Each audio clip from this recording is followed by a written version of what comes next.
How's it going, everybody? XHolyPuffX here with a bit of a different video. As you might know, Nintendo's E3 Direct just happened, and wow.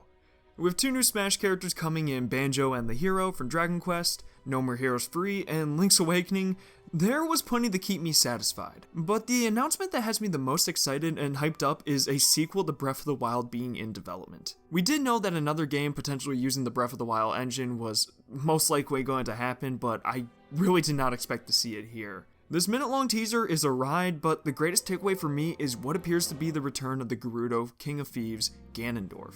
I absolutely love Ganondorf, and think that his presence allows for the existence of a much more interesting and worthy adversary, which also gives his beast form Ganon more weight. So I wanted to go through the trailer and talk about some of the aspects I noticed that potentially point to the return of the great King of Evil. The trailer begins with wisps of green light that funnel into tentacles of what appears to be Ganon's malice from Breath of the Wild.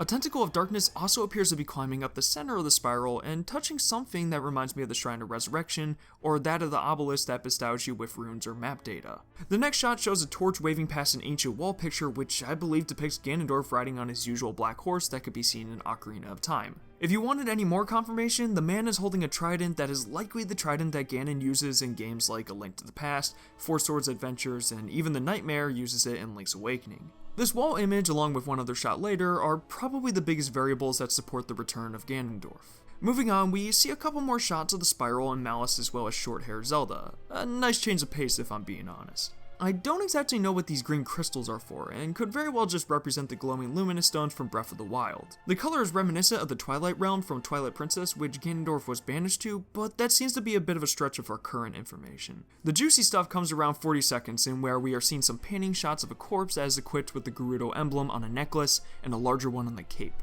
Ocarina of Time Ganondorf actually has this very same emblem displayed on his cape and what would appear to be a similar place. We can also see some flowing reddish hair that we'll get a better shot of later, but also contributes to Ganondorf's presence. The following shot gives us a better look at the full corpse and a strange glowing hand that is coming from his chest. This detail is the most perplexing, but could be connected to this short sequence where Link's hand begins to glow around the 43-second mark. If you want to get a good glimpse of it on your own, you might have to go frame by frame as it goes by pretty fast. The hand also appears to be holding the mouse in place, like the evil is trying to spread from the corpse chest, yet unable to. There's also a headpiece with a shining jewel that is very similar to that of Ocarina and Twilight Princess's Ganondorf. At 45 seconds, there's this really cool shot that shows what looks like Ganondorf getting punctured with the hand by a robed individual. It's probably not Aghanim, and I don't entirely understand what is happening here, but it's so awesome that I felt like I had to point it out. Around 48 seconds is my favorite part of the trailer where the music cuts abruptly and the corpse's head falls with some really unsettling cracking noises. This shot allows us to get a better view of the Gerudo neckwear, the red hair, and the shining headpiece. There are very prominent canine teeth sticking out, which is eerily similar to the canines that appear right before Ganondorf transforms into Beast Ganon in Twilight Princess. Then there's a spine-chilling head turn where the eyes light up just like those of the mouse eyes from Breath of the Wild, which directly come from Calamity Ganon's corruption. Finally, the last segment shows what appears to be Hyrule Castle rising from the ground, almost like Angel Island from Sonic 3 and Adventure. I don't think there's going to be any hedgehogs, but this could pinpoint the Gerudo King's remains underneath the castle, the place where Calamity Ganon's first form was defeated. There's a couple other details like Zelda falling and Link reaching to grab her as Hyrule Castle begins to crumble, but I mainly wanted to focus on the possibility of the Gerudo King himself, since that is the aspect of the sequel I'm most excited for. I love Breath of the Wild, but did have a couple issues I'd like to see resolved, and what is seemingly the return of Ganondorf is one step into making the next game my dream Zelda title. Let me know if you think Ganondorf will be coming back in the sequel, or if you noticed anything else peculiar about the teaser, then I'd love to hear what you saw or what you think down in the comments. If you enjoyed, I'd also encourage you to like and subscribe, as my next video will actually be discussing Breath of the Wild in comparison to Xenoblade Chronicles 2.